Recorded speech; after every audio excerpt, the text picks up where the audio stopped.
Fala, meus amigos! Fala, minhas amigas! Sejam muito bem-vindos, muito bem-vindas à entrevista do Ibagenscast dessa sexta-feira. Quem fala aqui, como sempre, é o Manu.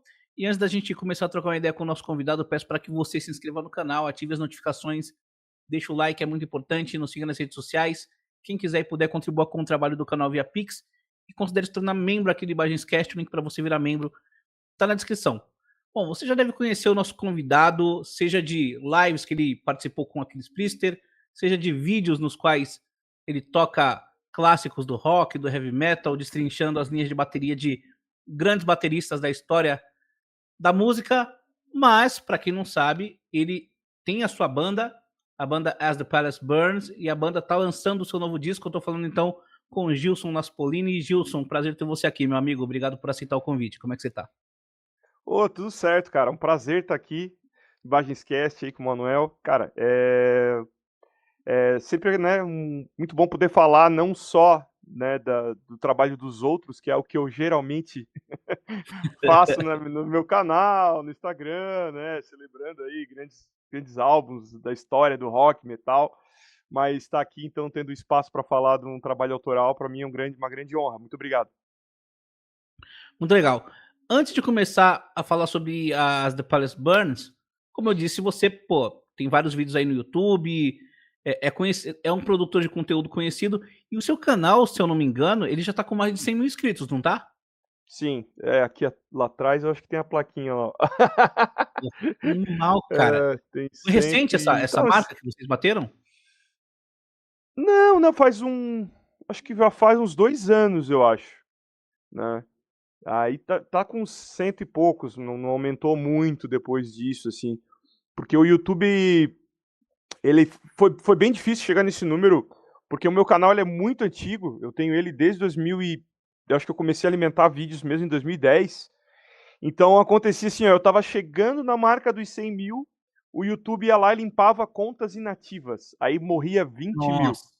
Aí crescia de novo, limpava contas, aconteceu umas 3, 4 vezes. Então, como era um canal muito antigo, tinha muita gente inscrita que já não usava mais a conta, que trocou de e-mail, né, normal, né. Então, isso que foi complicado, porque foi um trabalho de formiguinha mesmo, né, foi, sabe, de seguidor em seguidor, né, eu nunca tive nenhum vídeo hypado, assim, nada que vai estourar de uma hora para outra, então quando chegou a plaquinha finalmente, foi realmente gratificante. Que legal, cara. Bom, vamos lá. A banda As The Palace Burns tá para lançar o seu novo disco.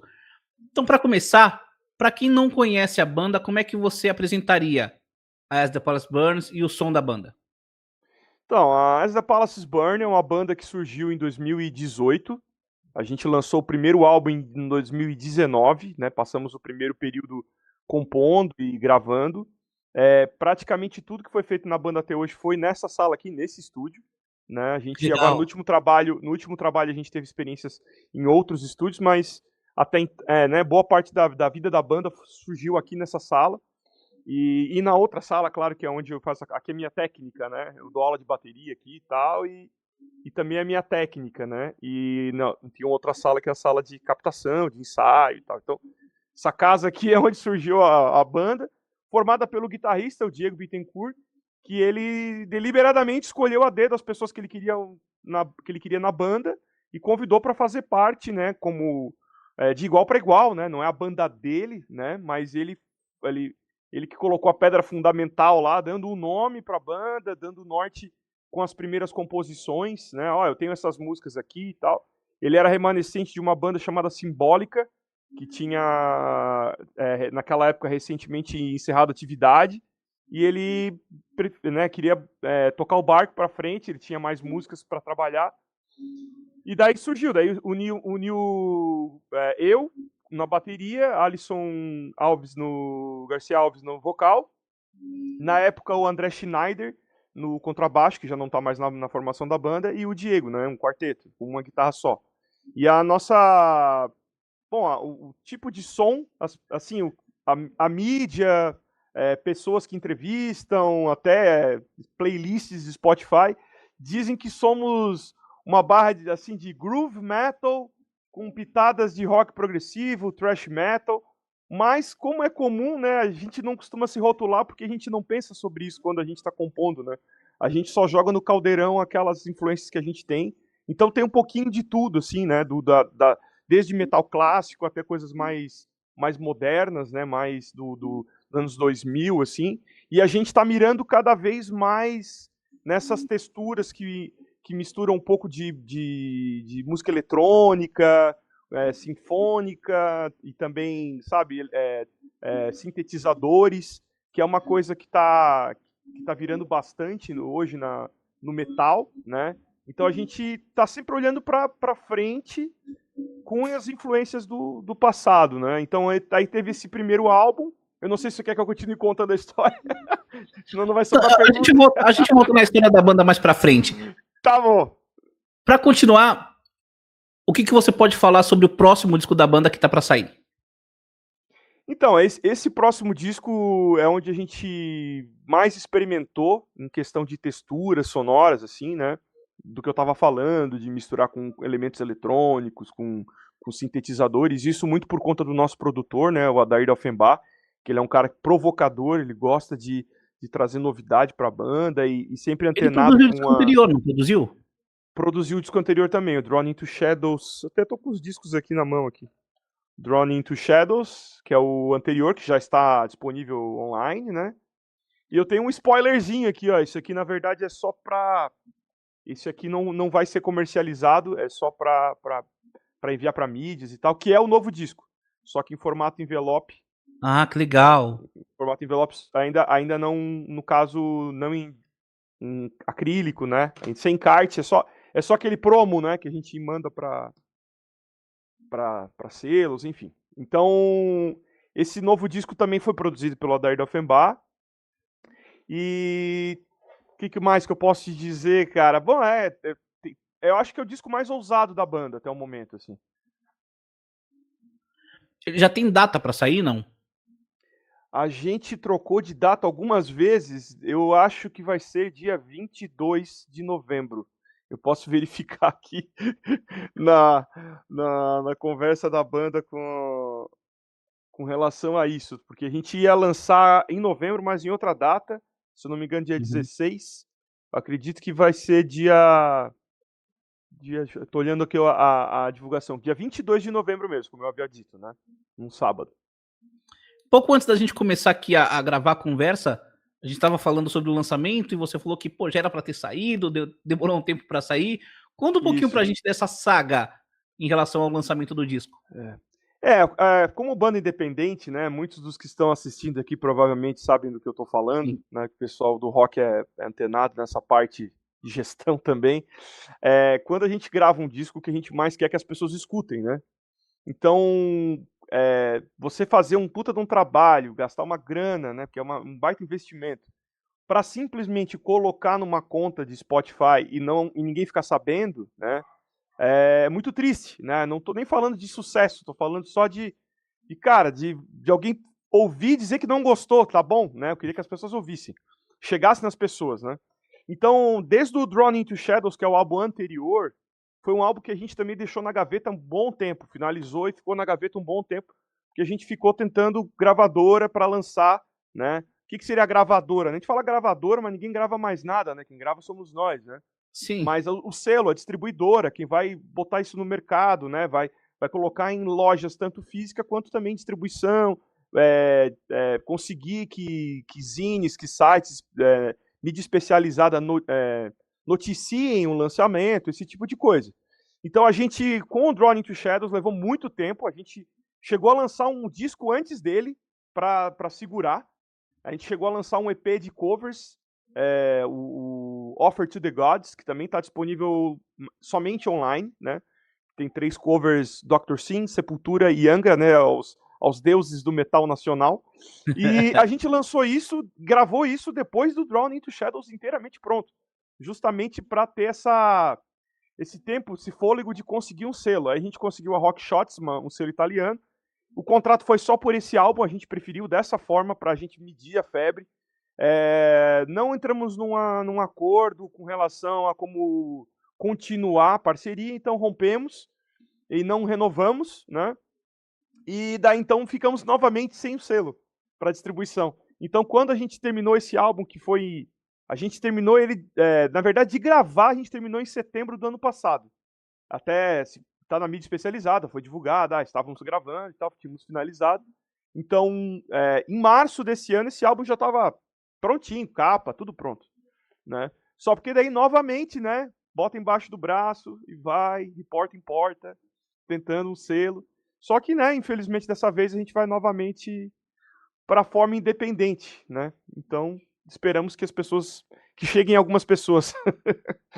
E agradecemos o espaço aqui do Imagenscast para que chegue provavelmente mais pessoas para ouvir depois esse álbum, que tá na cara do gol aí. Já tem um single, né, que é a faixa título, que é Zodiac, já Sim. está disponível. Inclusive, vou deixar aqui o link para vocês ouvirem essa música. Aproveitem e já confiram o som da As the Palace Burns. Gilson, o seguinte, para continuar ainda na pegada desse novo disco, como é que rola o processo de composição da banda e especificamente para esse disco? Como é que foi o processo? Uhum. E o quanto que você participou do processo? Sim, bem interessante, porque eu acabei por acaso tendo um papel importante na parte da composição do single, né, e do que virou a faixa título do álbum.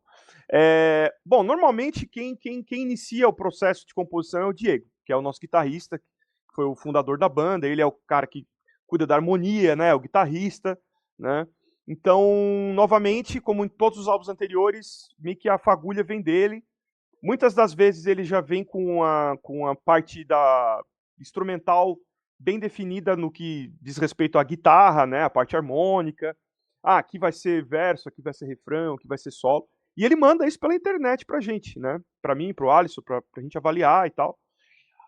Muitas das vezes ele já tem também o rabisco da letra e da melodia, então, mesmo não sendo um cantor melódico, né, o Diego ele é o cara que faz os nossos guturais, ele balbucia lá o que seria depois a parte do nosso vocalista melódico principal, que é o Alisson. Então ele já deixa bem delineado a ideia fundamental da música, mas isso nunca foi engessado por ele, ou é isso aqui e vai ser assim, tá acabado. Ele sempre a gente sempre contribui de forma bem equilibrada, né, para os arranjos das músicas como um todo. E quando dá, eu também acabo contribuindo com alguma música, com alguma ideia, algum riff, né. Digo mais eu, porque o Alisson ele não toca nenhum instrumento, então ele se atém mais à parte vocal mesmo, ó, as linhas melódicas dele, daí ele dá uma contribuída, né, com os arranjos. E o baixista, como a gente não teve até então um baixista muito presente, né? O André Schneider foi um parceiro de muito tempo, mas ele nunca se envolvia muito, né? Do perfil da pessoa, né? Às vezes a pessoa não é muito ligada na parte de composição, então ele vinha, contribuía com baixo e, e botava nas costas e tchau. E agora com o Thiago Tigre, né? Que é o nosso baixista atual, a gente está com expectativas do próximo trabalho, temos um baixista atuante, né? Será bem-vindo às contribuições dele. A gente ainda não parou para pensar nisso, porque estamos trabalhando nesse disco de agora. E já que eu falei dele, não foi ele que gravou os baixos, né? Nos dois discos da banda, né? O que está por vir e o Drawn into Shadows, o baixista das sessões foi o nosso produtor. Adair Offenbach foi o baixista responsável. No disco anterior, porque o André tinha acabado de sair da banda enquanto a gente estava gravando. E nesse agora a gente não tinha encontrado um baixista ainda para participar, né? Enfim, aí com relação à minha parte de composição, né, que eu citei no começo, né?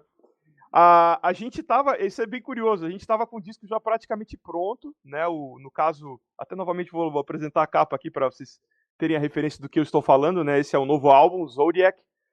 Estávamos finalizando ele e a gente estava com, deixa eu ver quantas músicas são 9, e a gente estava com 9, sendo que a nona é um tributo, tá? É um cover, não vou dar spoilers ainda, mas a nona a gente sempre, por tradição, faz um cover, né? A gente sempre coloca um cover no álbum. Então eram 8 faixas, só que o nosso produtor, o Adair, não tinha curtido uma das faixas, que seria uma balada, né? Aquela clássica balada de metal, né? Aquela corta-pulso depressiva, né? Ele não curtiu muito para onde estava indo aquela música e falou assim: rapazes, ó, eu não quero nem saber, eu quero uma música nova para ontem, que a gente ia começar a gravar, né? A gente estava na pré-produção, fazendo isso tudo de forma online. A gente fazia encontros online, como estamos aqui agora, né? A gente conversava e tal, ele abria as sessões do computador dele, a gente conseguia ouvir cada um na sua casa, porque o Adair mora em Los Angeles, né? Então Sim. a gente fez de forma remota. E daí ele falou isso, ó, resolvam. Aí o Diego já estava até aqui de coisas para fazer nas músicas, né, de arranjos, de readequações que o Adair tinha pedido e falou, olha, essa batata não é minha, eu vou cuidar das outras músicas que tem bastante coisa para corrigir. E eu levantei a mão, olha, deixa para mim. E naquele dia eu fui pesquisar o que a gente poderia inserir de novidade nesse disco que não tinha ainda, né? E se você quiser, eu conto os mais detalhes. Se tiver interessante, eu continuo. Por favor, por favor. Eu não quero, eu sou muito prolixo, então pode me cortar, tá? Quando quiser. Imagina, à vontade. Então, o Alisson, né, o nosso vocalista, ele falou meio que de brincadeira no grupo, assim, ó, a gente precisa de uma nova Arcanum.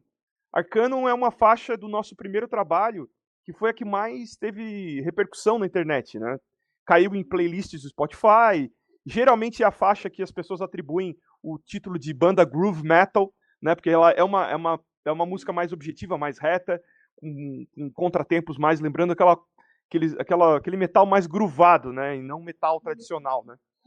Enfim, eu fui de referência nessa faixa, então fui buscar o que a letra falava, né? Que é uma letra do Diego. Me inspirei nela e baseado num livro que eu estava lendo sobre serial killers, que falavam sobre casos de serial killers não resolvidos, eu busquei a referência do assassino do Zodíaco, que é um assassino real que existiu nos Estados Unidos nos anos 60. Tem filme sobre ele, não foi resolvido, né, o caso dele. Não foi resolvido, até hoje não se sabe exatamente. Tem séries documentais que falam que se sabe quem é, mas é tudo especulação, né? O filme do David Fincher, inclusive, é muito bom. Muito bom. Né? Mas eu tava, no caso, baseado num livro sobre serial killers.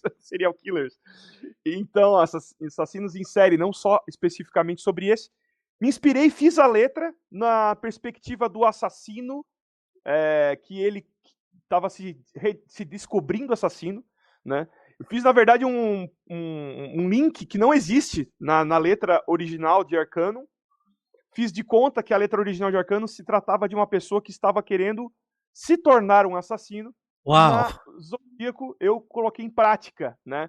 Se dá para fazer essa interpretação, né? Eu interpretei dessa forma, mesmo não sendo, né? Mas ficou legal porque virou quase que um Arcanum parte 2. Tomou, né, essa licença. Tomei essa licença, o Diego me permitiu, né?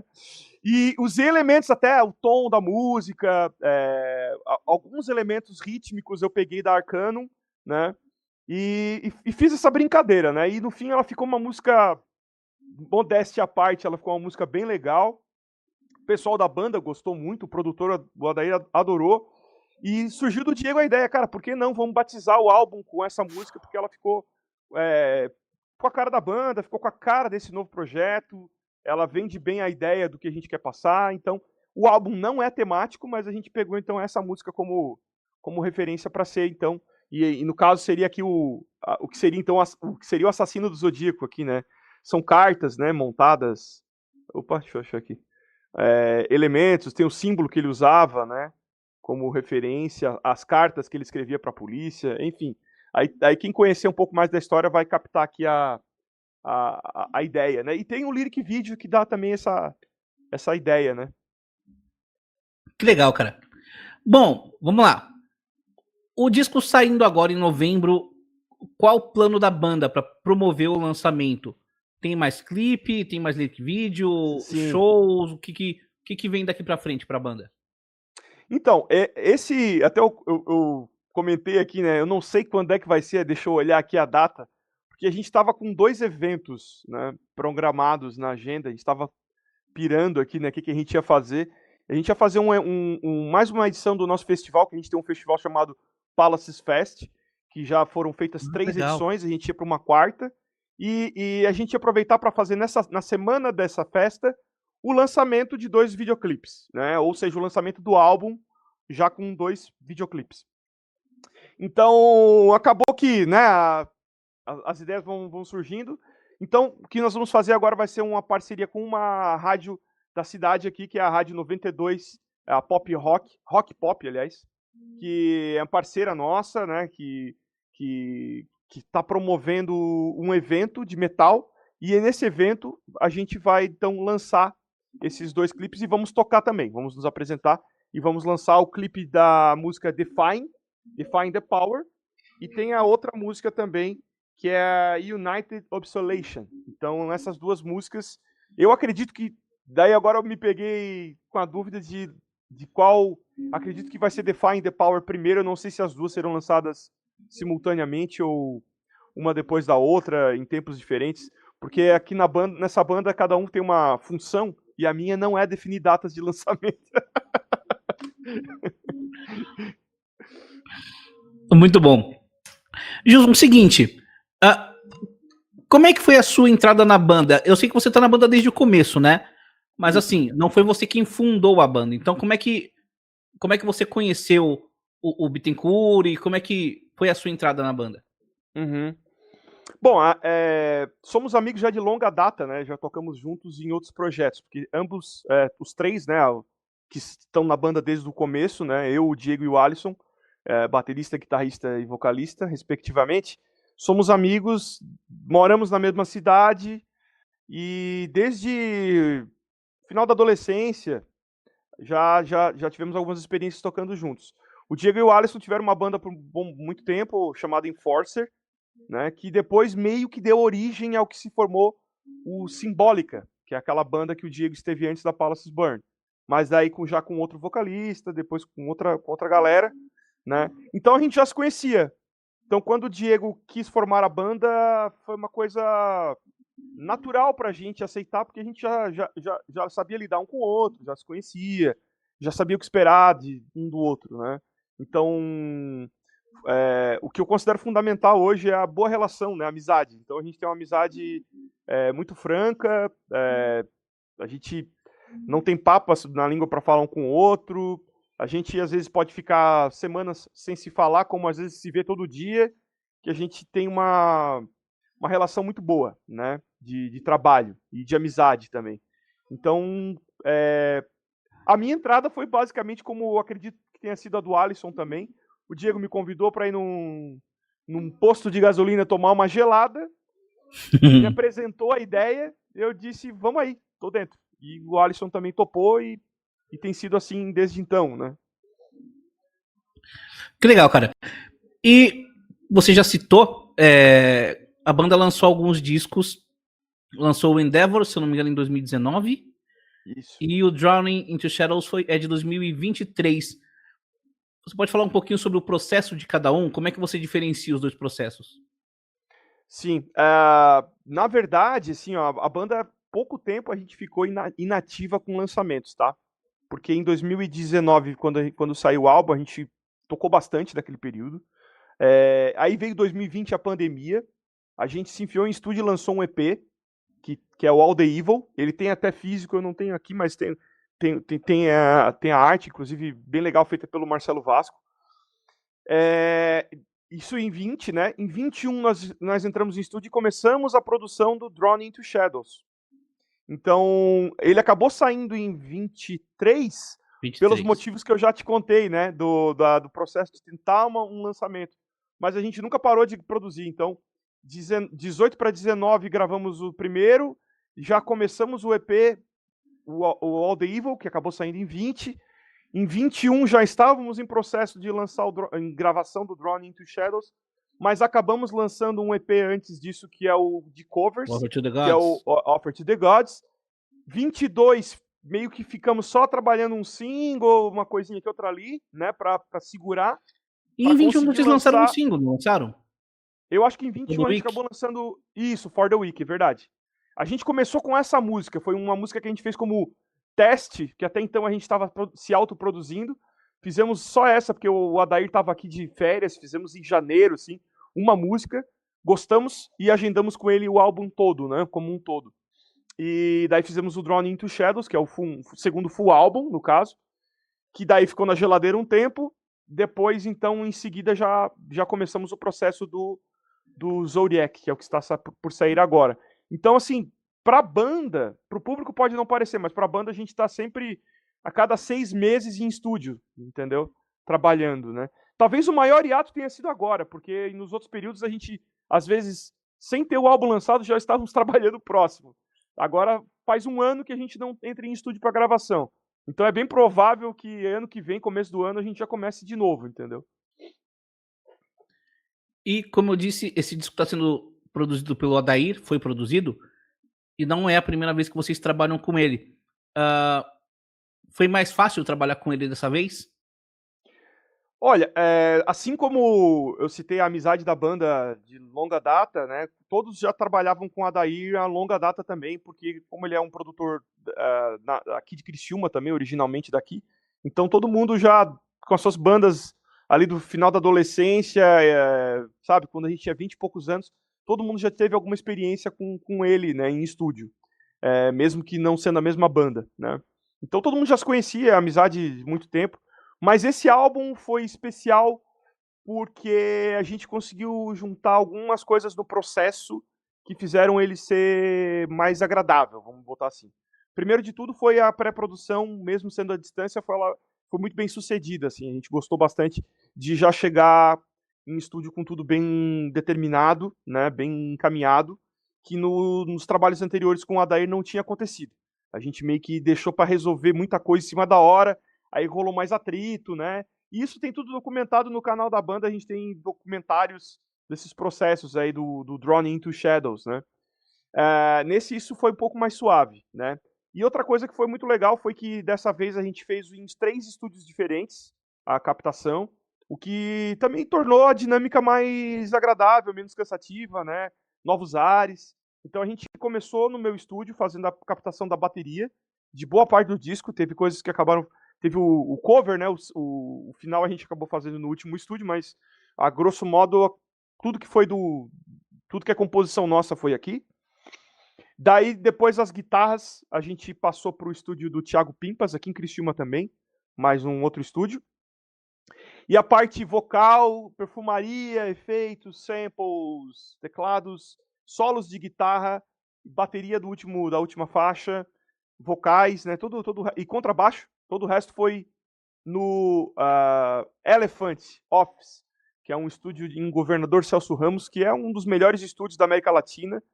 É estúdio que grava grandes nomes da música, tanto do pop aí, desde, sei lá, Anitta, até o Angra gravou lá, se eu não me engano, eu não Eu vou acho que o acertar Cycles of Pain foi lá. eu não sei se foi esse ou se foi o anterior, talvez o Omni tenha sido lá, não tenho certeza, tá? Um dos dois. Mas eu sei que a segunda banda de metal que gravou lá foi a gente. Porque nenhuma outra banda de metal tinha encarado ir pro Elephant, que é um puta de um estúdio. E por acaso eu vi stories do Adair da Offenbach lá agora com a Lírio Neto. Ele tá lá gravando algum trabalho com a Lírio Neto. Voltou lá então o Adair da Offenbach, quem acompanhar os stories dele, ele tá por lá agora, produzindo algum outro trabalho. Mas foi bem legal, a gente passou uma semana inteira lá trabalhando e provavelmente a gente vai querer repetir dentro do possível. Muito bom. E, cara, como você disse, a banda é uma banda independente. E como é que funciona o gerenciamento da banda? Você disse que cada um na banda tem as suas funções. Você pode falar um pouquinho mais sobre isso? Porque, cara, ter uma banda envolve muita coisa. Sim. Não é só juntar os músicos no estúdio, compor e pronto. Você tem que planejar o lançamento, né? Procurar as distribuidoras, cuidar das redes sociais, marcar show. Então, como é que funciona o gerenciamento da banda? Então, eu até vou te pedir licença, só fazer um comentário antes, para eu não esquecer, Verdade. que eu lembrei por conta dessa ida ao Elephant Office. O primeiro clipe do projeto todo foi gravado lá. A gente gravou um clipe no estilo Metallica Black Album, sabe? Que tinha aqueles clipes deles em Uhum. estúdio. A gente fez um clipe lá do cover. Então a faixa cover tem um clipe também, mas por óbvio vai ser o último clipe a ser lançado, né? Porque a gente quer primeiro dar privilégio para as faixas autorais, tá? Então esse trabalho já tem três clipes, além do lyric video que foi o Ah, que single, né, legal. do Zodiac. Então isso eu já queria aproveitar e deixar registrado aqui. Mas vamos à sua pergunta, né? Sim, cara, eu acho que o fato da nossa banda tá desde 2018 tão ativa e mesmo sem ter muitas apresentações de 2020 para cá, a gente não se apresentou muito, mas assim, sabe aquelas bandas que às vezes a gente vê assim, ó, banda tal, depois de 35 anos lança o segundo álbum, né? Então, banda tal com 35 anos de estrada. Isso para mim nunca me desceu, porque que eu acho assim, cara, se você não tá ativo, você não pode dizer que você tá 35 anos na estrada. Você trabalhou 2 anos, ficou 35 anos fazendo Sim, porcaria nenhuma, e faz agora você tá sentido. lançando o segundo álbum. Tá bom, beleza. Agora, a gente não. A gente, vai, 6 anos de banda aí, né? A gente. 7? A gente É, lançou, né? Tá lançando, tá pronto aí 3 álbuns, 2 EPs, então a gente tá sempre produzindo e sempre ativos de uma forma ou de outra, se falando semanalmente, regularmente. Então, primeiro ponto é isso, é não deixar a peteca cair, né? Não deixar esfriar. Então a gente tem esse cuidado de um tá provocando o outro. Quando um tá parece que tá meio desanimado, ou meio desconectado, a gente dá espaço pro cara, mas tenta sempre, e aí, vamos fazer um churrasco para conversar o próximo passo, vamos atrás de fazer um evento, vamos fazer um clipe, ou vamos começar a alinhar o próximo disco, então a gente está sempre nisso. Eu acho que isso seria até uma dica, né, para as bandas tentarem sempre se provocar, é igual um namoro, né, não deixa morrer, né, deixar esfriar, né, então sempre marcar uma viagem, né, levar a gatinha para jantar, essas coisas. Então a gente tenta fazer isso e, claro, distribuir as tarefas, entendendo o que cada um é capaz de entregar. Porque eu já caí na besteira de, no passado, ter bandas em que eu esperava que todo mundo fizesse tudo que eu faço. E daí você briga, porque ninguém é igual, né, cara? Cada um tem o seu tempo, né? Tem gente que tem facilidade de gerenciar dinheiro, né, números, tem gente que tem facilidade de gerenciar, de compor, né? Então, sei lá, cada um tem uma. Então, no nosso caso, logo a gente entendeu que a gente, por mais que nos apresentássemos em quarteto, a gente administrativamente era um trio, então, e dividimos entre os três, deixamos o baixista com a função de tocar o baixinho dele lá, tranquilinho. Mesmo assim, para ele não rolou, né? Tô falando do André Schneider, que foi o último, né? O que saiu. E daí acabamos então encontrando o Thiago Tigre, que já é um cara muito mais proativo. Apesar de que ele mora em Lages e a gente está em Criciúma, que daí umas 3 horas de viagem, né, de diferença. Ele é um cara bem participativo, interessado, né? Então a gente está na expectativa até de no futuro termos ele presente nas composições também, coisa que não tivemos com o André. Mas hoje, atualmente, a parte administrativa ainda tem sido mais eu, o Alisson e o Diego, né? Até pela questão logística, né? A gente costuma nos encontrar mais aqui, fazer as coisas e tal. Mas o Diego é o cara que ele dá mais o norte, vamos colocar assim, artístico para a banda, né? Ó, eu tô pensando nesse álbum a gente ir por esse caminho, ou o setlist do show pensando trabalhar essas músicas aqui e tal. Então ele dá mais a cara da banda artisticamente falando, né? Do que a gente vai apresentar. Eu geralmente sou provocador caras, acho que a gente precisa fazer um festival. Caras, eu acho que a gente precisa fazer nessa data aqui, porque isso vai casar com isso aqui. Então, né, eu agendo os estúdios, até porque eu tenho um estúdio também. Então, assim, a parte logística, geralmente eu consigo gerenciar melhor do que os outros caras. E o Alisson, ele é o. Cara, ele é a fagulha de tudo, assim. Ele é um cara muito proativo de querer que a coisa ande, de dar energia para todo mundo da banda, sabe? Ele que vai atrás geralmente dos contatos. A gente sempre, desde o começo, teve patrocinadores, que é uma coisa que não se vê muito em banda, né? E não tô falando assim de patrocínio de guitarra, de corda, não, patrocínio mesmo assim, ó, construtora tal, né? Cerâmica tal, caramba. madeireira, não sei das quantas. Por quê? Porque a gente precisa de dinheiro, né? Não é de instrumento. Então, de instrumento a gente já tem, a gente precisa de dinheiro. Então, hoje a gente faz as coisas da banda com apoiadores, né, privados, né, e projetos também, a gente vai atrás de alguns projetos, às vezes estaduais também e tal, para alavancar e poder fazer a banda andar sem a gente ter que tirar dinheiro do bolso. Então acaba sendo uma coisa mais saudável para todo mundo.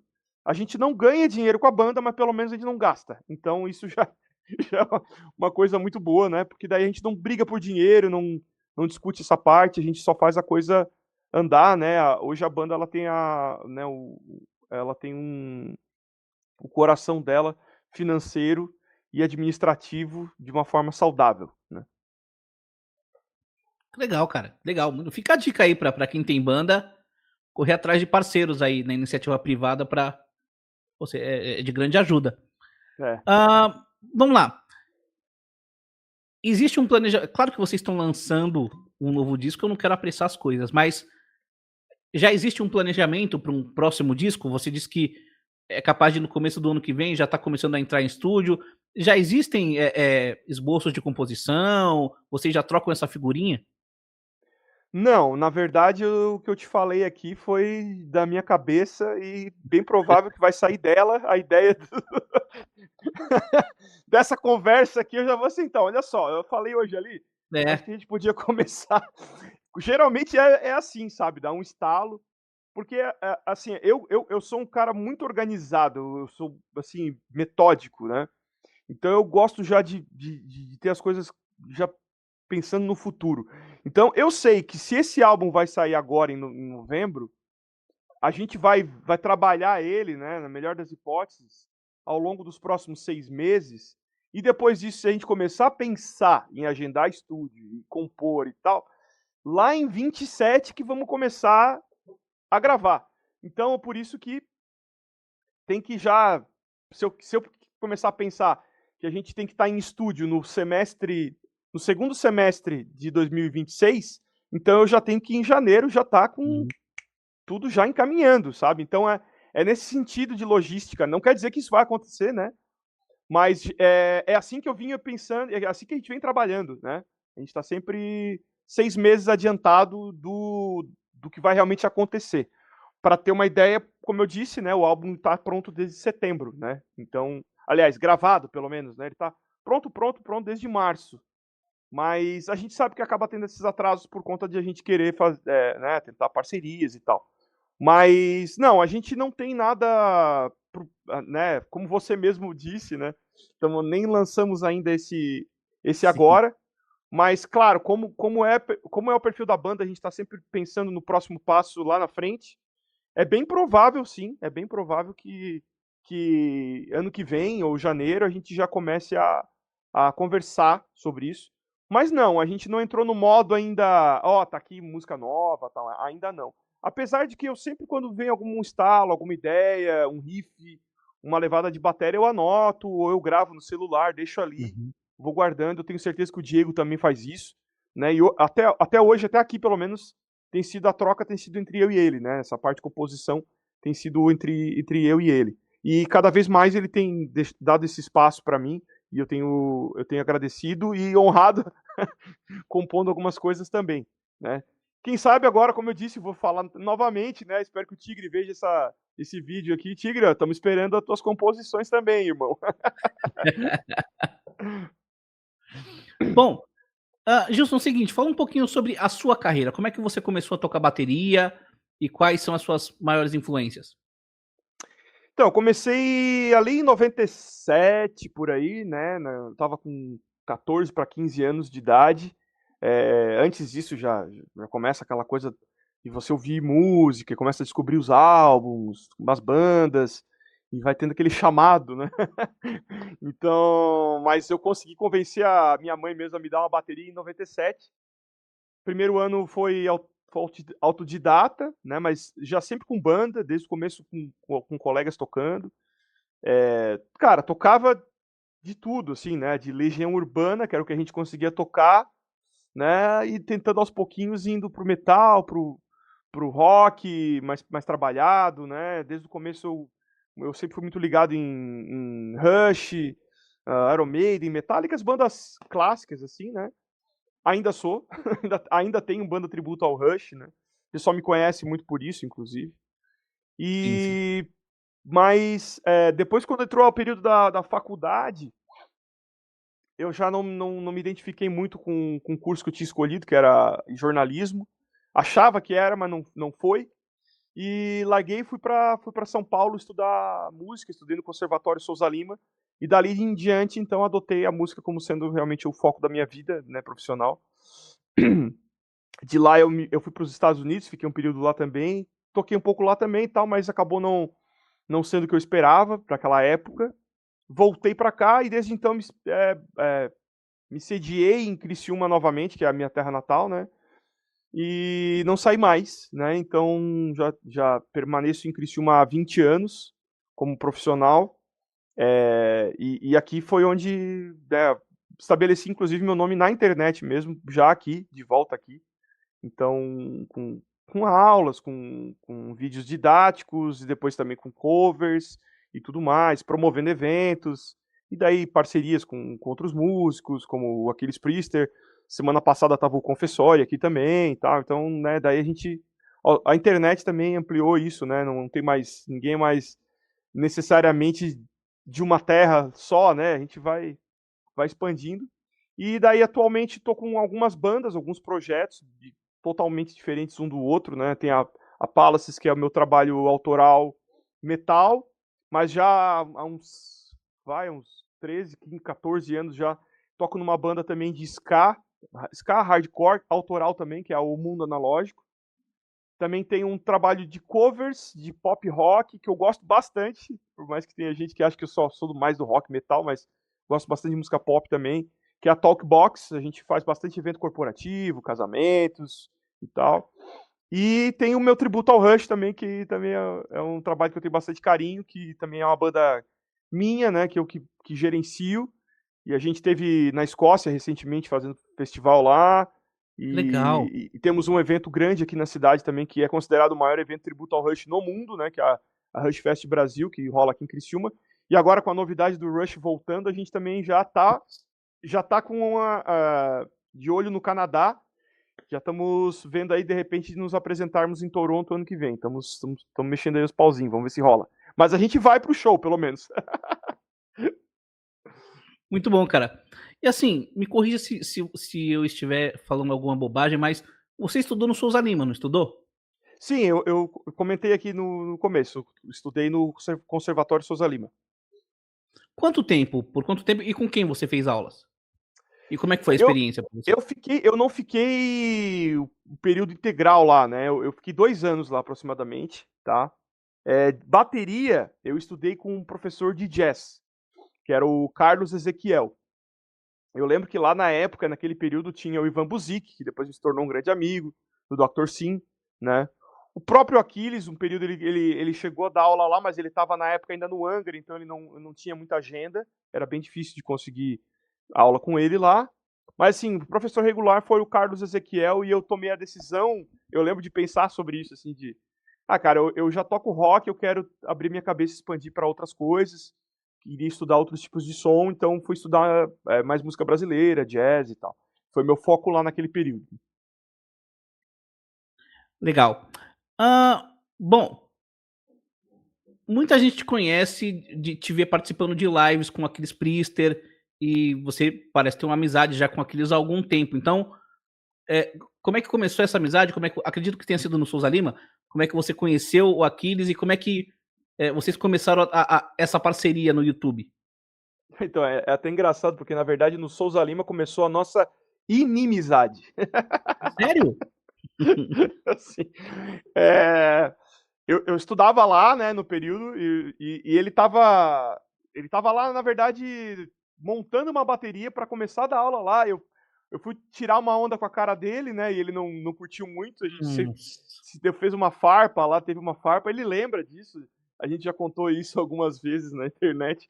Então, mas daí depois disso, eu até por conta de eu ter ido para lá estudar música brasileira, jazz, eu tava bem desencanado de metal naquele período. Eu tô falando aí de 2005, por aí, sabe? 20 anos atrás. Eu tava numa outra onda. E eu não acompanhei aquele período dele final no Angra, sabe? Tipo, aquele disco Aurora Concerns, eu não conheço uma música, não faço nem ideia daquele álbum lá. E o Temple of Shadows eu conheço por cima, assim. E daí eu realmente fui tirar uma onda com ele, não curtiu. E depois, quando já tinha ido para os Estados Unidos, já tinha voltado para cá, eu já estava em estúdio gravando muito como músico contratado pro Adair da Offenbach. O Adair era um grande fã dele e um grande fã do trabalho dele nesses discos que eu citei, né? No Aurora e no Temple of Shadows.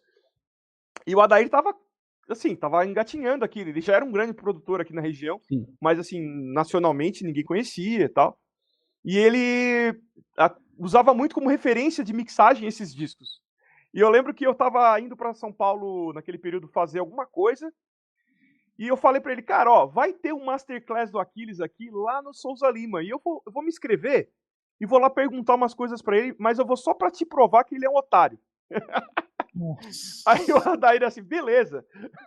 Eu fui o cara que mais perguntou, perguntei de microfone, de posição, disso, daquilo e tal. E ele foi muito massa, ele foi muito gente boa comigo, foi no final conversou comigo, perguntou de onde eu era e tal. Eu voltei para Cristina e falei: "Olha, Daí, realmente perguntei tudo que você queria saber, mas eu vou morder minha língua porque ele foi um cara muito gente boa e tal". Pô, que legal, tal, beleza. Passou um mês, dois, ele me ligou. Ô, Gilson, beleza, cara? Você é de Criciúma, né? Ô, tô fazendo uma turnê de workshop. Você não quer me levar aí pra sua cidade e tal? Ele já tinha vindo, mas num período que eu não estava aqui. Eu tava morando em São Paulo. Foi Uhum. naquela época da farpa lá, né? E ele tinha vindo Sim, pra cá sim. por outros meios. Outro batera tinha trazido ele pra cá. E daí era a primeira vez que eu ia trazer ele pra cá. Isso foi março de 2008. E daí o Adair, inclusive, foi meu parceiro. Assim, Adair, vamos trazer o cara. Vamos fazer junto. Vamos trazer. O Adair, eles não se conheciam ainda. Enfim, o resto é história, porque depois desse workshop rolou uma puta amizade dos dois. O Adair mostrou pra ele os trabalhos que ele vinha gravando, o Aquiles ficou apavorado. Ele disse, cara, você grava isso numa Delta 1010 de 8 canais? Como assim, cara, que você faz isso? O Aquiles ficou impressionado realmente com o trabalho do Adair. Os dois começaram a fazer alguns trabalhos juntos. O Adair acabou fazendo o disco seguinte do Hangar, que foi, acho que aquele do trem na capa, como é que é o nome? Infallible. Infallible, né?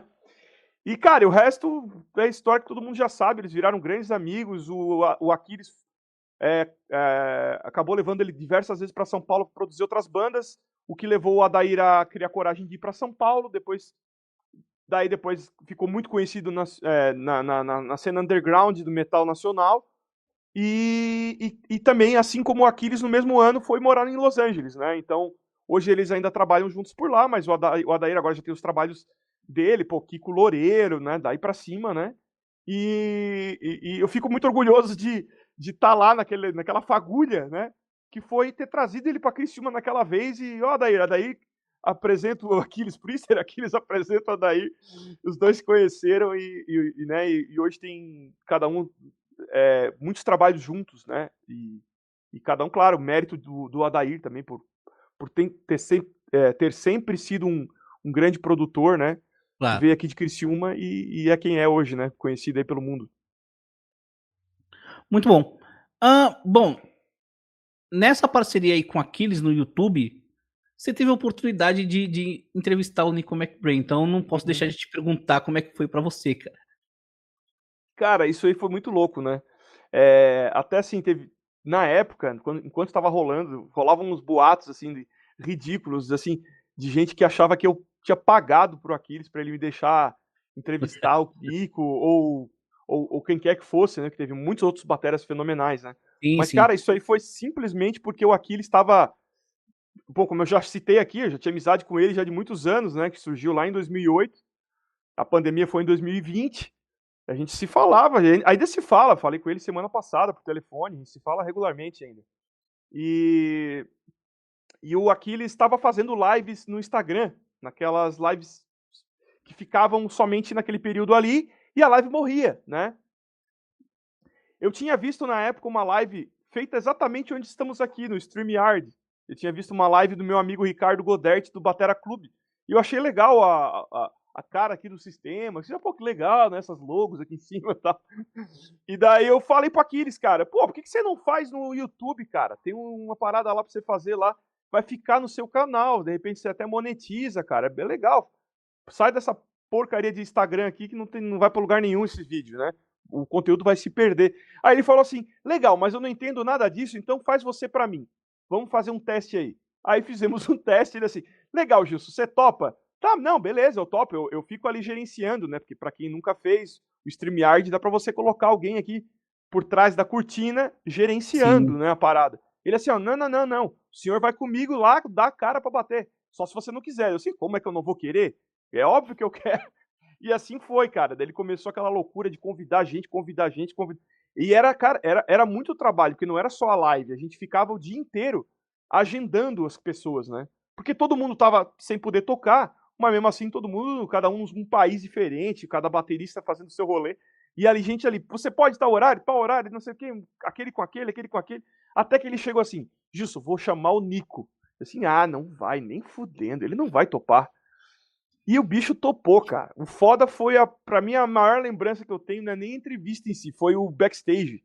Né, enquanto você não entra, e ele, who is this guy? Né, quem é esse cara aí? Gilson, ok. Daí começou aquela história do Gilson. E eu fiz eu fiz uma pergunta pra ele que virou, foi até pro Babomouth lá, que foi da religião, né? Eu perguntei alguma coisa a respeito disso, já nem lembro direito o que eu perguntei, mas, né, como é que ele lidava, essa parte da religiosidade dele, não sei o quê. Então ele contou aquilo pela primeira vez em público, virou notícia mundial cara, foi demais. Mas se eu te confessar, cara, que eu nunca reassisti nenhuma entrevista. Sério?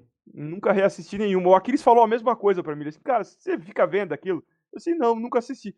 Quem sabe um dia a gente pare pra ver de novo. Mas eu prefiro ter vivido o momento ali. E tem gente que já me disse que viu dezenas de vezes. Mas eu nunca tive saco, não, de ficar reassistindo. Prefiro guardar na memória, assim. Claro que não lembro de tudo, mas, enfim, tá tudo ali. Muito bom. Bom, mais uma pergunta, Gilson. Cara, você gravou o primeiro disco da Pandora 101, a famosa banda do Nando Moura, né? Exatamente. Então, como é que foi esse rolê pra você? Cara, até fazendo uma abertura, né? Porque eu sou prolixo, como eu disse. O Nando é um amigo meu, né? E assim, quando ele virou youtuber, eu assim, que porra é essa? O Nando do youtuber agora? Que merda é essa, cara? E daí alguém pegou e me deu um parabéns. Eu tava tocando numa casa em Araranguá aqui, o dono da casa assim, pô, Gilson, parabéns, cara. Eu vi você no canal do Nando Moura. Eu assim, Nando Moura tem canal? Assim, que porra é? Aí fui ver, ele tinha falado de mim e tal, e pô, eu não sabia que ele tinha estourado e tal. Fui lá, falei com ele. Mas assim, né, o antes disso foi que a gente estudou junto, né, no Souza Lima. Então, lá em É verdade, olha só. 2004, sei lá, quando é que 3, 4, Ele era aluno do ele Kiko, né? ele foi aluno do, acho E que do foi do irmão do Kiko, Kiko isso. também, do Zeca. Na verdade mesmo, se eu não estou enganado, ele já não estava mais no Souza Lima, mas ele tinha estudado com eles e ele foi procurar no Souza Lima um baterista para gravar. Ele tinha pego um amigo meu, que hoje, inclusive, ele é técnico de som, o Igor Monteiro, ele é técnico de som da Cripta. Ou ele é técnico de bateria, mas eu sei que ele é engenheiro de som, mas eu acho que ele tá fazendo mesa lá pra Cripta. Então, assim, esse mundo é muito pequeno, né, cara? Daqui a pouco você fala, pô, você se vir lá na Cripta, no backstage, porque o Igor, se bem que eu conheço a Luana também e tal, enfim, a Fernanda, mas enfim, sabe, a gente conhece todo mundo, né, cara? E daí, no caso do Nando, ele tinha ido no Souza Lima, e eu falei do Igor porque ele tinha chamado o Igor, que o Igor era batera, para fazer o trabalho da Pandora. E ele estava em composição ainda do trabalho da Pandora, estava compondo, pessoal no batera, só que o Igor não se adaptou muito, não curtiu muito, sei lá o que não aconteceu. E o Igor assim, cara, eu tenho um batera que eu acho que vai ser uma luva para você aí, o Gilson e tal. E o Igor, a gente se conhece, pô, a gente era colega mesmo, estudou no Souza Lima juntos. Eu acho que ele até chegou a morar na República também, que eu morei, uma coisa assim. A gente é muito amigo, assim. E, assim, a gente não se vê muito, mas quando a gente se vê, assim, a gente, sabe, aquele amigo que você só tira o pause da conversa, né? E o Igor passou esse rolê pra mim, cara, eu tava muito sedento de aprender, de tocar, de gravar, de tudo. Eu tava lá pra isso e topei. E daí era o Nando na guitarra, o irmão dele, o Guga, no baixo, e só, não tinha voz, o Nando que cantou as músicas depois no disco, mas ele nunca cantou uma palavra pra mim. Eu entrava no estúdio, o estúdio era no Souza Lima, que a gente ensaiava, a gente entrava no estúdio, ele me passou um CD mal gravado da porra, uma guitarra safada numa Zoom 505, fora de tempo, tudo muito ruim, mas eu fui lá, tirei, assim, leite de pedra, porque era um trabalho que na época não tinha, sei lá, uma experiência mínima de gravação, tinha gravado numa bateria eletrônica em Florianópolis, assim, era muito... a gente tá falando de 2004, parece que foi ontem, mas ninguém gravava muito, sabe? Era muito difícil gravar. Então, eu lembro que daí a gente ensaiava, eu não... Hoje, o que eu faço? Eu gravo minha ideia, quando eu vou pro estúdio, eu escuto a minha ideia de novo e gravo o que eu ouvi. Naquela época a gente ensaiava para poder lembrar, né? Ficava ensaiando para lembrar o arranjo e tal. Ficamos meses compondo a linha de bateria com ensaio. O cara tocando guitarra para eu compor. Assim, cara, é uma coisa pré-histórica. Nunca mais que eu vou fazer isso na minha vida. E daí a gente fez esses arranjos todos, sei lá quantos meses, sem eu ouvir uma palavra da linha vocal, não sabia onde ia a voz. Fomos para um estúdio, eu não vou lembrar o nome, mas tá no crédito ali, um estúdio ali na Oscar Freire, cara. Falando que é do Oscar Freire, parece que era o estúdio das galáxias, mas era o fundo de quintal. O cara, tipo, morava na casa da mãe dele, tinha um quartinho no fundo lá. Ele era tecladista e ele gravou, ele veio minha batera lá, ele botou uns microfones, gravou do jeito que deu, numa tarde gravei tudo. E, cara, não tem edição, não tem porra nenhuma, é tudo no pelo, no osso, então, assim, tem bumbo fora. Eu tava aprendendo a tirar som de batera pra gravação, assim, né? Fora que eu não tocava metal, né? Eu tava tocando mais música brasileira, eu tava tocando metal. Metal que eu tinha de experiência era o que eu tinha quando eu era moleque, assim, ali, naquele momento. Eu tinha 22 anos, eu acho. Mas eu ainda acho que é bem honesto, assim, aquele disco. E sabe quando é que eu fui ouvir, cara? Ele levou um tempo absurdo pra mixar aquilo ali, porque o cara ficou enrolando ele pra mixar. Eu já tava morando nos Estados Unidos e eu lembro que ele me mandou pelo correio um CD. Gilson, tá, eu tenho guardado isso. Se tivesse me falado, eu acho que eu catava. A pastinha tá, eu acho que é capaz de estar ali.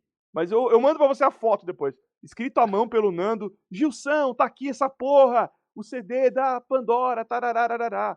E daí eu fui ouvir a voz pela primeira vez. Eu assim, caralho. Por que que... Porra, se eu soubesse que ia ter voz aqui, eu não tinha metido um solo de bateria nessa parte. Tem muito isso, saca? Quando você grava bateria sem saber pra onde é que vai ter o quê, cara, só tem riff. Meu, não tinha um solo, só tinha riff. Eu assim, cara, sei lá onde é que eu vou... aqui vai ficar legal botar umas viradas. E foi assim. Aí tem a história que tá na internet, que já me pegaram no meu pé, que o Nando já zoou da minha cara, que ele me pagou um X-salada e uma Coca-Cola pra gravar o disco dele. Isso é verdade, mas foi porque ele falou assim, Gilson, pô, eu vou te pagar, irmão. Eu assim, não, cara, imagina, eu fiz pela experiência. Tá bom, então vamos ali no final da sessão de gravação, vamos ali na padoca ali que eu vou pagar um lanche. É verdade. Aí, é verdade, ele foi ali, pagou um lanche e eu fui embora, foi isso aí. Porque pra mim, eu tinha topado aquilo ali como um convite, assim, ó, você quer uma oportunidade de gravar um disco? Eu vou gravar, vou pagar a gravação toda. Eu assim, porra, eu quero, eu tinha 20 anos, nunca tinha gravado, né, cara? Um disco inteiro, então foi isso aí. Foi por isso que ele me pagou. Foi porque, na verdade, eu não cobrei nada. Não foi porque ele me pagou um X, salada e um... Mas foi isso aí. A gente comeu, sei lá, um pastel ali na Teodoro Sampaio ali, que era ali do lado. E foi isso, cara. Mas não foi porque eu cobrei o X salada, foi porque eu não cobrei nada, entendeu? Cara, vou botar mais uma pergunta sobre esse tema. E além de gravar o primeiro disco da Pandora 101, foi você quem gravou o tema do Guile, né, pra ele? Foi. O clipe e tal. E, putz, cara, eu me lembro muito bem dessa época, porque o Nando tava simplesmente bombando no YouTube, né? Tava gigante, assim, os vídeos dele tinham muito alcance. E também porque ele tava tretado com toda a cena do heavy metal brasileiro, assim. Tretou com o Edu Falaschi. Quando que ele não tá tretado com alguém, né? Mano. E nessa... Conclua. Nessa ocasião em específico, com o pessoal do metal que eu ouvia, né? O pessoal do Angra, o Edu Falaschi, os irmãos Mariucci. Mariucci. Cara, eu ficava me imaginando como é que era pros músicos que gravaram esse tema ficar no meio desse fogo cruzado, né? Uma vez que vocês não tinham nada a ver com isso. Mas, por outro lado, também era uma baita exposição. Tá ali no canal do Nando Moura, mostrando o trabalho. E ficou bem bacana, assim, parabéns. Mas como é que foi pra você gravar esse tema do Guile em meio a todo esse fogo cruzado entre o Nando e o heavy metal nacional? Cara, te confesso que eu não me recordo de ter tido qualquer problema com relação a esse caso em específico. Mas eu lembro que como o Nando, naquele período, ele era um cara que ele estava se posicionando extremamente na extrema direita, ele recebeu o Bolsonaro na casa dele e tal, ele fazia campanha pro Bolsonaro, né? No começo da campanha, acho que quando o Bolsonaro ainda não tinha nem tipo, se Sim, sim. candidatado, assim, tipo, não, vou me candidatar a presidente, né? Então, e depois o oposto, né? Ele pegou e se posicionou completamente ao contrário pelas atitudes do Bolsonaro. Quer concorde ou não, o fato é isso, né? E, cara, eu sempre fui completamente apolítico nas minhas redes sociais, nunca falei disso, nunca vou falar, não quero me meter, não levanto bandeira de ninguém, sabe? Prefiro me abster disso. E daí vinha, às vezes, alguém me xingar, porque o cara, se você grava com o cara, então você é um bosta, estou me desinscrevendo. Mas isso foi bem pontual, porque realmente eu não tenho, não defendo nenhum lado. Então, eu acho que por isso talvez eu tenha passado batido no final das contas, saca? Mas assim, com relação à atitude do Nando com os irmãos Mariucci naquela época ali e tal, eu não achei legal, mas também, como eu te falei, eu não, cara, não fui eu só fiz o meu papel, ele me convidou, Sim, claro. e a minha resposta foi a que eu sempre disse, cara, pro bem ou pro mal, eu sou amigo do Nando, daquele cara que gravou o disco dele lá no Souza Lima, não Total. sou amigo do Nando do YouTube, entendeu? Eu tô cagando pro canal dele, pro que ele representa pra galera na internet, eu tô cagando, ele é meu amigo lá do YouTube. Uma vez eu fui tocar em São Paulo, convidei ele lá, ele foi lá comigo, rimo um monte, entendeu? A gente é amigo, cara. O que ele representa pras pessoas na internet, eu não tô nem aí, foda-se. Claro, se o bicho um dia fizer alguma merda pra alguém, for um mau caráter, que eu sei que ele não é outra história. Mas agora as atitudes dele, eu não vou comprar briga de ninguém aí, o problema não é meu, entendeu? Esse é o meu posicionamento. Continuamos amigos, mas faz muito tempo que a gente não se fala. Na época ele me convidou, eu topei, eu não tenho uma vasta lembrança sobre isso, mas realmente eu topei por dois motivos. Primeiro, porque ele é meu amigo, e segundo, porque, claro, ia ter uma baita exposição, e ele me deixou isso bem claro, vai ser legal, vai bombar, vai ter fulano, vai ter beltrano, tô convidando uns caras aí. Mas eu fiz. Inclusive teve uma música que um dia ele me... e foi engraçado, que ninguém sabe isso. Que ele me pagou uma música, ele disse, quanto é que você cobra pra fazer uma música? Tanto, nem lembro mais quanto era. Tá bom, eu tô fazendo. Na época era ainda o TED, né? Tô fazendo um TED pra você aqui agora tal. Tá, e cadê a música? Não, deixa aí, uma hora eu vou te chamar. Nunca me chamou. Até hoje. E daí, cara, ele me pagou, eu fiquei perguntando, tá, e a música? Não, cara, uma hora eu vou escrever a música aqui e a gente vai fazer. Não é essa do Guilha. A do Guilha eu fiz no amor porque era pela exposição. Mas eu acho que ele nunca fez porque ele deve ter pensado assim, cara, eu paguei o X-salada aquela vez, deixa a música aí. Fica pela gravação do disco. Tô até hoje esperando essa música. Vai fazer uns 8 anos já que ele me pagou essa música. Muito bom. Gilson, é o seguinte, pra finalizar, o que o fã que tá assistindo essa entrevista pode esperar do Gilson Naspolini e da As The Palace Burns pro futuro? Olha, eu tento me manter ativo no YouTube, eu tô me redescobrindo como produtor de conteúdo.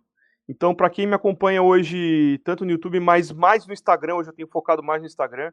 Eu acho que a maior parte das pessoas da minha área tem isso também. Tenho focado mais em celebrar álbuns, trazer um pouco de informação, que eu sou colecionador de discos, né? Inclusive, o aniversário de ontem tá aqui na minha mesa, né? O Live After Death ontem fez, que ontem no caso estamos gravando aqui 14, ontem foi 14 de outubro, hoje 15, né? Então eu sempre tô trazendo alguma curiosidade, fazendo esse link com a celebração, tá? Porque eu sou um cara entusiasta né, a gente gosta de reviver o passado. Então eu tô indo mais por esse caminho, menos bateria, um pouco mais música, falar de produção, de discos, esse lado curioso. Então quem me acompanha hoje está vendo mais isso e é o caminho que eu tô tentando buscar nas minhas redes sociais. Menos aula de bateria, né? Então no YouTube eu tô acabando refletindo um pouco disso também, mas ainda tem uns covers, drum covers e tal. Então, quem gosta desse lado de curiosidade, de álbuns de rock, me siga aí que vai curtir, porque eu sempre trago uma curiosidade, um aniversário de álbum e tal, então eu tô indo por esse caminho. Com relação a Palaces Burn, né, convido a todos a procurarem no seu streaming favorito aí, o nome da banda é As The Palaces Burn, tá aqui como se escreve, né, eu acho que tá a câmera ao contrário, mas tudo bem. Paciência. As The Palaces Burn, né, no Instagram é esse nome. com o numeral 1 no final. O meu Instagram está aqui, né, Gilson Naspolini, tá? E tem, né, no caso, todos os discos da banda já estão lá nos streamings, mas tem a Zodiac, que é a faixa título, e agora, dia 22, então vai chegar o álbum como um todo para vocês ouvirem, então vou ficar bem contente de ouvir a opinião de cada um, né, o que acham a respeito. E quem for da região, fica o convite, porque no dia do lançamento a gente vai tocar, vai ser aberto ao público, é numa praça, num parque aqui da cidade, um parque bem legal, o Parque Centenário aqui, tem um layback park lá, que é os containers, onde tem comida, food truck, né, bebidas Legal. e tal, do lado de uma praça de skate, é bem legal o lugar. Quem é da cidade aqui já sabe do que eu tô falando, vale a pena quem for próximo, quiser vir conferir. Entrada franca, vai ser um sábado que vai ter cover de Iron Maiden, cover de Metallica, então para agradar o povo geral. E a gente também, né? Tudo de graça, vai ter drink, vai ter, a gente vai oferecer bebida, comida pra galera de graça, tá? Então vai ter também. Então olha aí, né? Promovido pela Rádio 92 FM aqui, que é uma parceira nossa. Vai ter os clipes rodando no telão, né? E a gente está apresentando também. Então, para quem gosta de rock, não é nem só metal, porque, porra, Iron Maiden e Metallica, né? Até criança Sim. gosta. Então, a gente convida aí a vir conferir esse sabadão, dia 22 de novembro. Então, esse evento que vai ser provavelmente no final do dia, aí, final da tarde, já vai começar. Vai ser uma celebração. Então, às vezes, vale a pena até pegar a estrada aí, vir curtir e conhecer Criciúma, quem for aí da região. Né? Fica o convite, então. Isso aí. Bom, essa foi a nossa entrevista com o Gilson Naspolini, baterista da banda As the Palace Burns. Espero que vocês tenham conhecido melhor um pouquinho da carreira desse baterista e da banda As the Palace Burns. Gilson, quero agradecer imensamente aí a sua presença aqui no Imagens.cast, a primeira entrevista. Espero que é a primeira de algumas, que você volte no futuro para participar de uma live, quando estiver lançando um novo material. O canal aqui está à disposição. Se quiser deixar um último recado aqui para nossa audiência, tempo e espaço é seu, amigo. Manuel, primeiro de tudo, muito obrigado, né, pelas perguntas, muito inteligentes, né, muito perspicazes, né, que já era de se esperar que o Imagens.cast aqui é muito legal. Então, ter esse espaço, tanto para mim quanto para a banda, né, é uma honra pra gente. E te espero aqui também, irmão, uma hora, hein? Oba! O convite Boa. que eu fiz é para você também, não vou te colocar no fogo, mas se puder comparecer aí em Criciúma para curtir, então, dia 22, né? E a todo mundo, né, muito obrigado pela audiência aí, por ter assistido até aqui. Isso aí, se vocês gostaram, deixem um like, não se esqueçam de se inscrever no canal, ativar as notificações, nos sigam nas redes sociais, quem quiser e puder contribuir com o trabalho do canal via Pix, considere se tornar membro, vai ouvir a As the Palace Burns no Spotify, nas plataformas digitais, sigam o Gilson nas redes sociais, qualquer novidade a respeito da banda ele posta lá pra vocês, é isso aí, obrigado pela audiência de sempre e falou! Valeu!